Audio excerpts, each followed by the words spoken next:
Foi.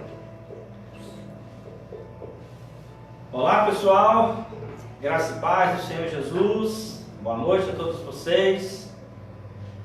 Nós estamos gratos ao Senhor por esse dia, por esse domingo, e nós estamos felizes pela ajuda e pelo socorro do nosso Deus.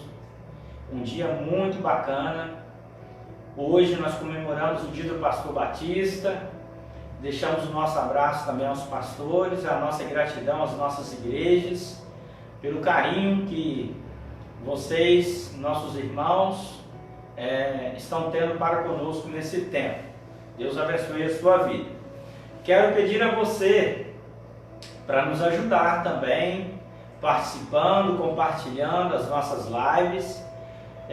Também o nosso canal no YouTube, você pode acessar, você vai lá no YouTube e põe PIB em Santos Dumont. Nós já temos algumas mensagens que já foram disponibilizadas no nosso canal. Esse ambiente que nós estamos aqui é o meu gabinete e nós estamos trabalhando para melhorar o nosso trabalho, alguns programas que nós estamos instalando, compramos alguns materiais para melhorar esse tempo de mensagem, de compartilhar do amor de Deus para com a sua vida. Amém? Ore por nós, não se esqueça, a nossa necessidade é sermos alvos da sua oração. Quero falar com você também que é da comunidade surda da nossa cidade. A Né está aqui conosco, às vezes é a Silmara também. Deus abençoe sua vida, meu amigo, meu irmão. Muito bom ter a sua companhia, a sua presença. Saber que você está aí do outro lado, em todos os cultos, assistindo e também ouvindo o recado de Deus ao seu coração. A minha oração é que Deus abençoe você ricamente, junto com a sua família. Amém? Olha, eu tenho uma proposta de tema para você nesta noite. É uma pergunta, você sabe que eu gosto de perguntas. E a pergunta aqui é a seguinte: é possível ter objetivos em tempos de crise? É possível traçar planos, sonhos em meio às dificuldades? E eu quero defender a seguinte resposta: é sim, sim é possível. E eu quero dar a você algumas diretrizes, e eu vou ler um texto da Palavra de Deus que se encontra em Hebreus, capítulo 12, do versículo 1 ao versículo 5. E nós vamos aqui aprender à luz da Palavra de Deus que sim, é possível ter ou termos objetivos em tempos de crise. Vamos lá então, vamos ler a palavra, Hebreus capítulo 12, versículo 1, do versículo 1 ao versículo de número 5.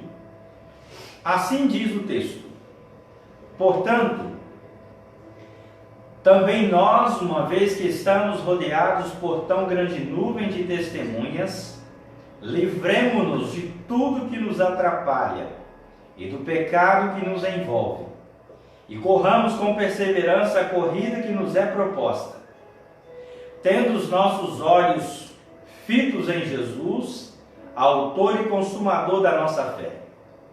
Ele, pela alegria que lhe fora proposta, suportou a cruz, desprezando a vergonha, e assentou-se à direita do trono de Deus.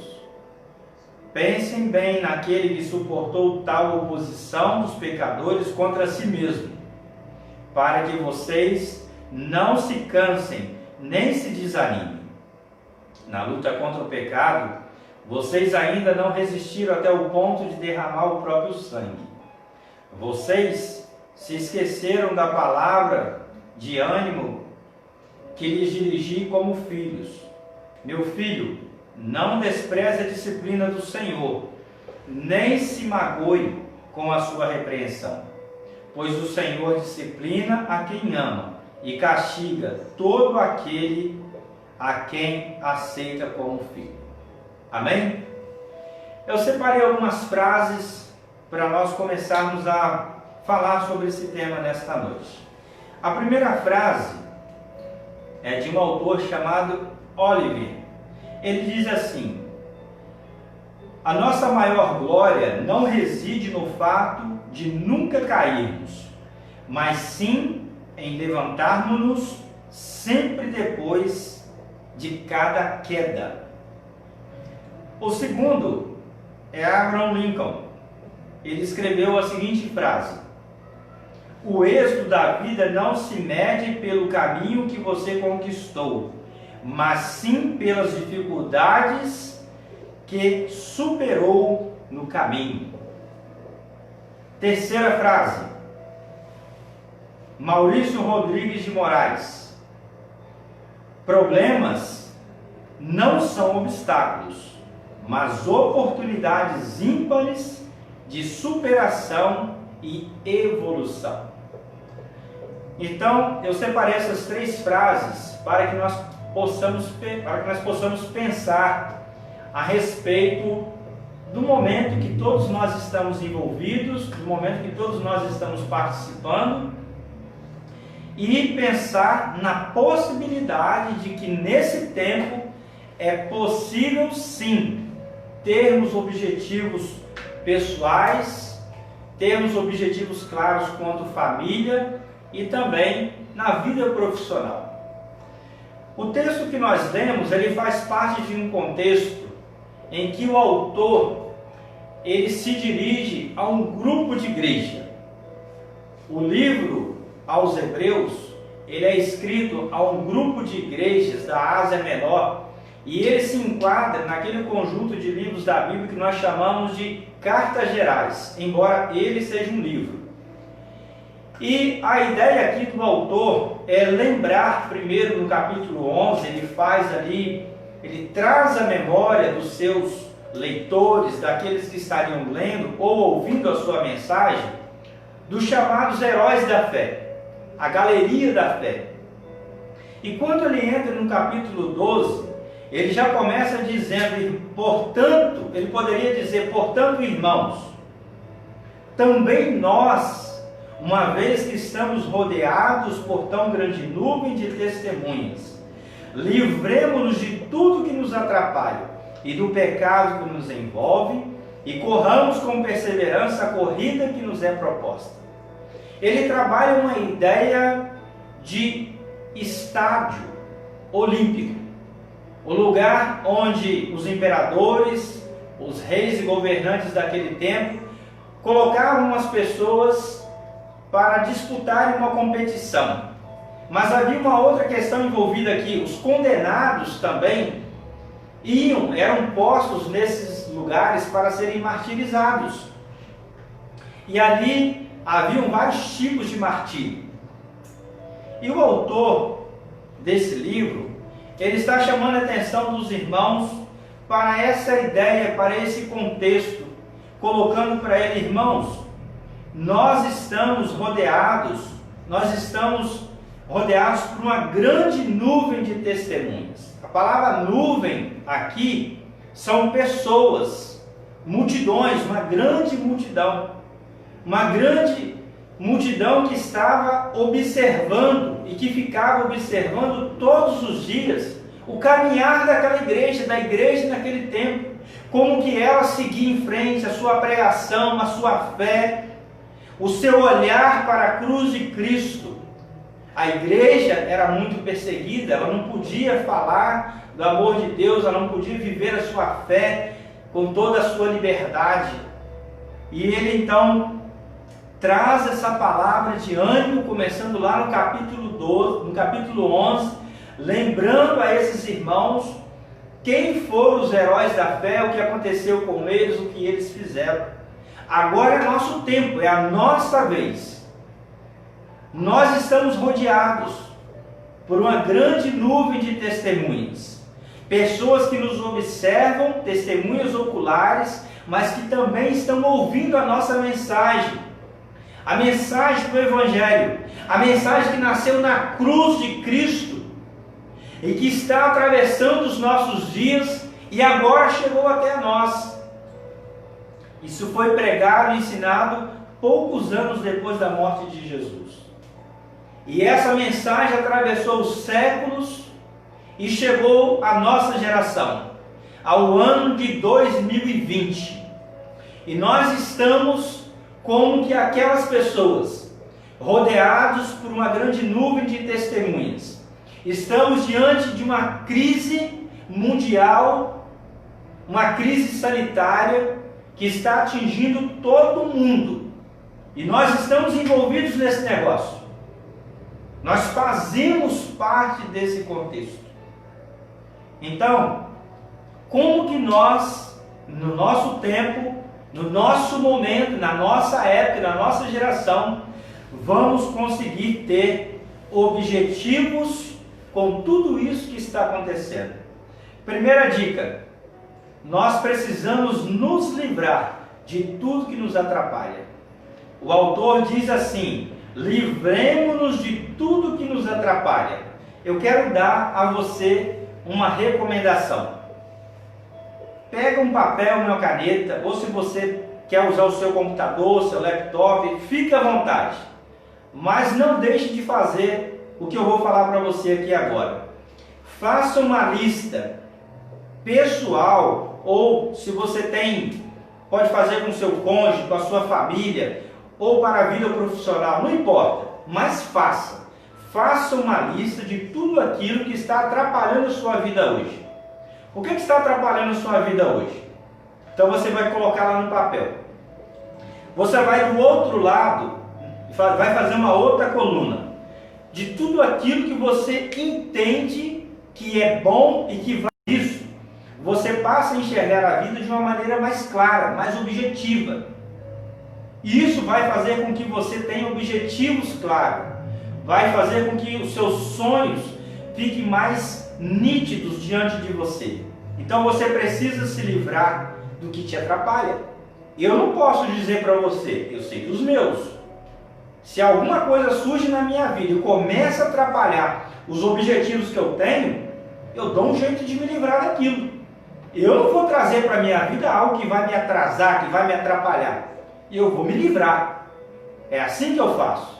Então você tem que aprender a olhar lá na frente.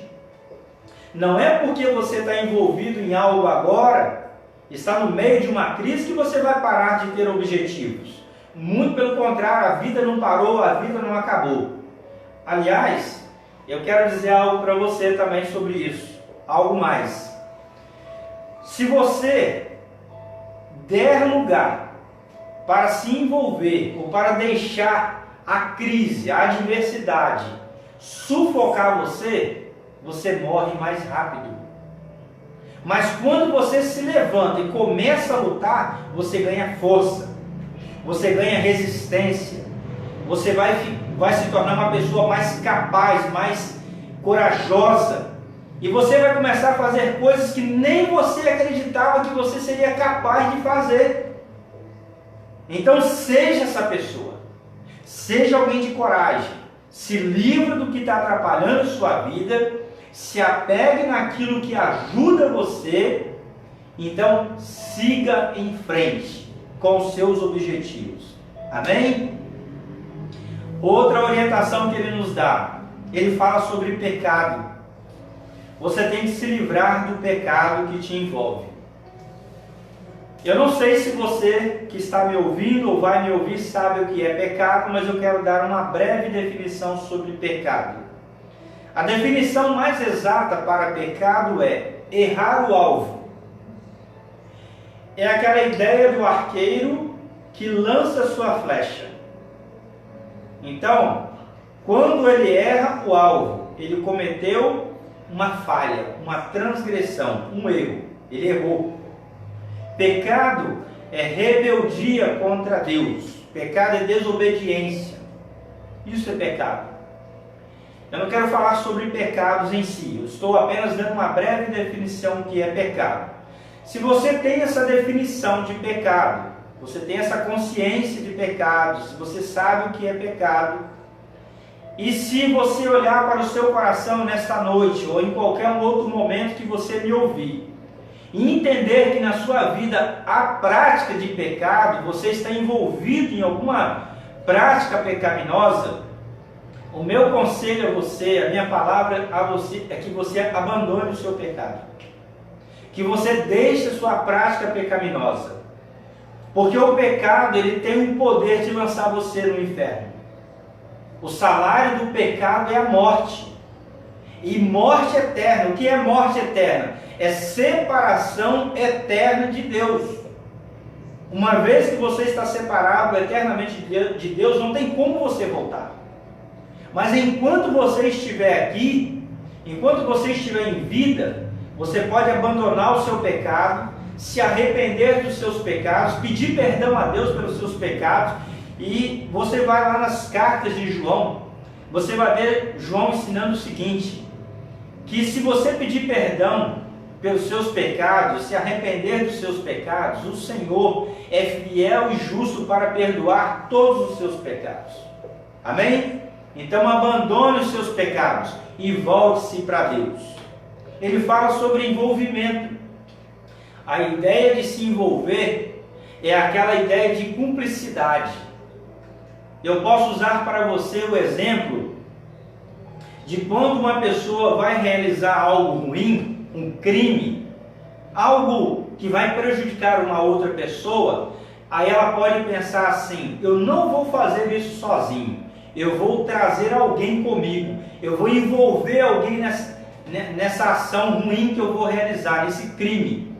Então você passa a ser cúmplice daquele crime. É a ideia de quando você pega um pano, um tecido, um lençol e cobre alguma coisa. O pecado tem esse poder. Se você permitir, ele vai cobrir você, ele vai envolver você e você vai ficar perdido no meio dele, sem força para lutar. Então você não pode permitir que o pecado, que tem o poder de te envolver, te envolva realmente. Não permita que ele faça isso. Livre-se dele. Se livre. Volte o seu coração ao Senhor Jesus, mas não permita que isso envolva a sua vida.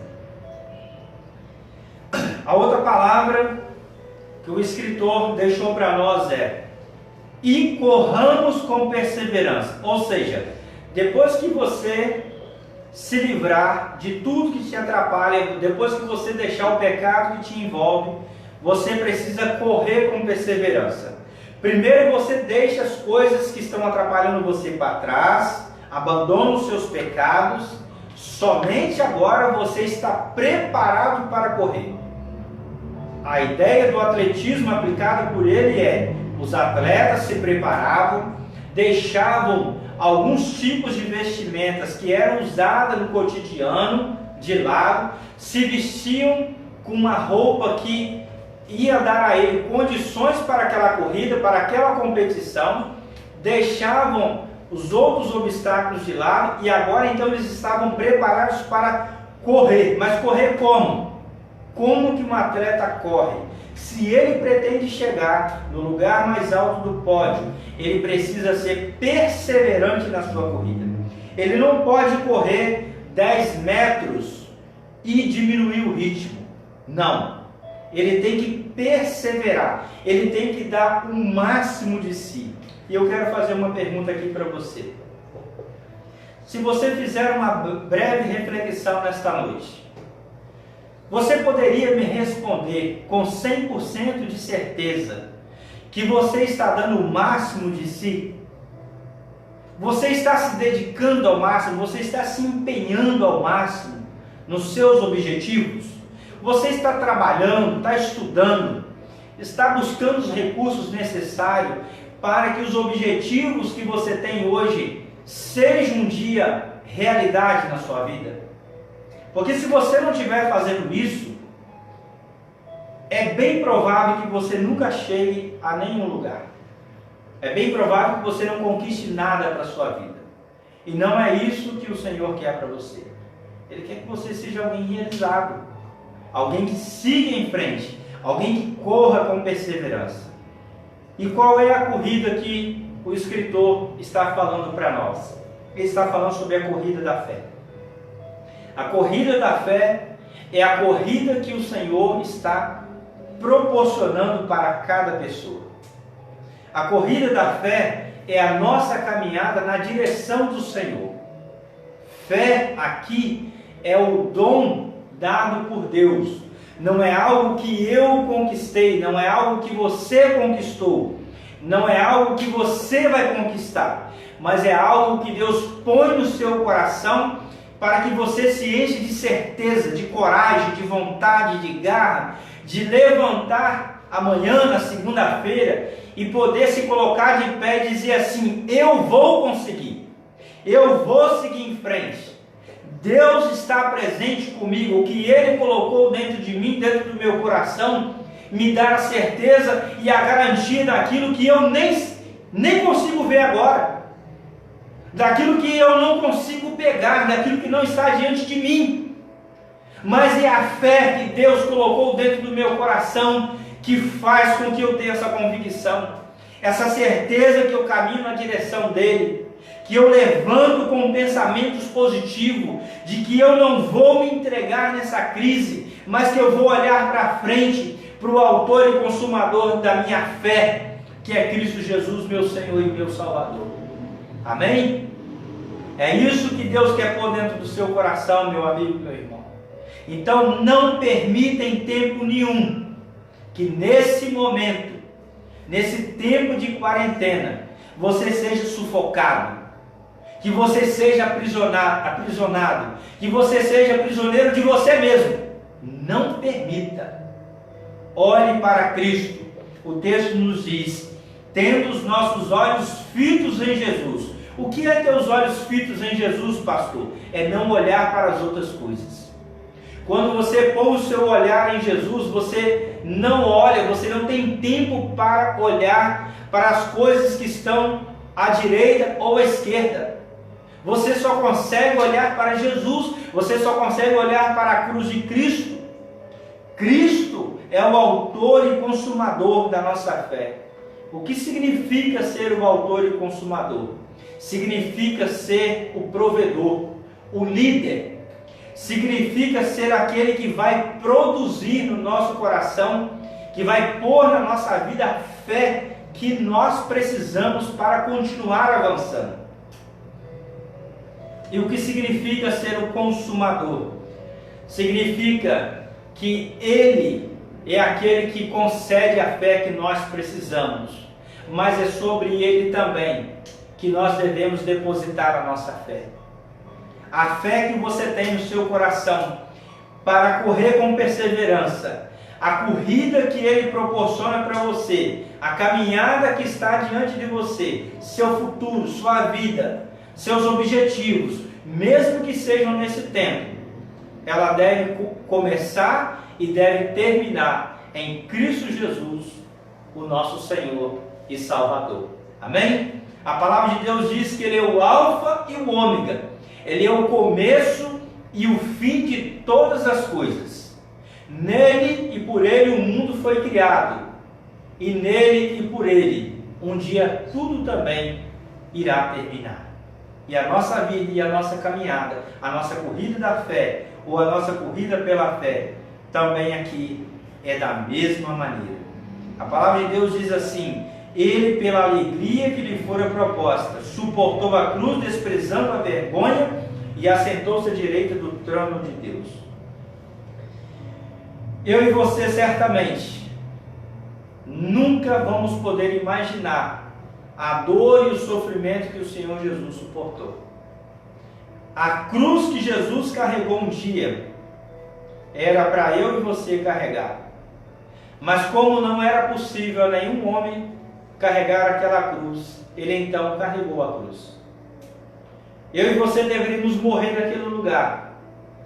Mas como isso não era possível, Ele morreu ali. Então o verdadeiro sacrifício foi feito por Ele. O que eu e você vivemos não é nada perto do que Jesus passou. Então a verdadeira dor e o verdadeiro sofrimento Ele já passou. Nós só temos que aprender a crer e a depositar nele a fé que Ele nos dá. E colocar a nossa confiança, a nossa vida nas mãos dEle. E permitir que Ele continue a conduzir os nossos passos e a nossa vida como Ele deseja conduzir. Amém? Eu não sei se você acredita no que eu estou falando aqui. Mas eu queria encorajar você a abrir o seu coração, a sua vida, dar espaço para que a palavra de Deus alcance a sua vida, para que a sua fé cresça, mas cresça na direção do Senhor. Eu quero orar por você, pela sua vida, e eu quero entregar a sua vida, mesmo não sabendo quem é você, mas eu quero colocar a sua vida diante do Senhor nesta noite, em oração, pedir ao Senhor que o abençoe grande e abundantemente. Vamos orar? Nosso Deus, nosso Pai, nós o louvamos.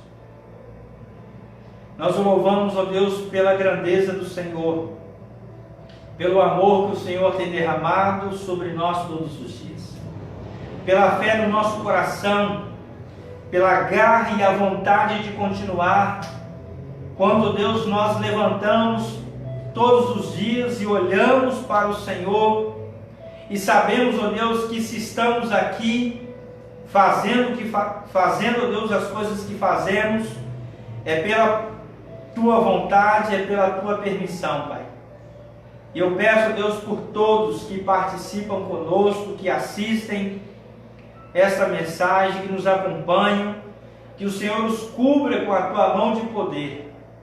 Ó Deus, que o Teu amor, que a graça do Teu Filho Jesus e as consolações do Teu Espírito Santo alcance cada vida e cada coração, em cada lar que nesse momento ouve a Tua palavra, Senhor, ou que hão de ouvir em outro momento. Os alcance, Senhor. Cure, Deus, as enfermidades, os abençoe e derrame do Teu favor e da Tua misericórdia. Ó Deus, somos dependentes do Senhor, somos dependentes do Teu favor. Rogamos não porque merecemos, ó Pai, não porque nós somos dignos, mas porque simplesmente, ó Deus, nós contamos com a Tua ajuda e com o Teu socorro. Assim damos-te graças e pedimos que o Senhor nos acompanhe no decorrer desta semana. Esteja ao nosso lado, em nome de Jesus. Amém. Quero desejar a todos vocês uma semana muito feliz, muito abençoada, e que a graça do nosso Deus e do nosso Pai esteja sobre a vida de cada um de vocês. Em nome de Jesus. Amém.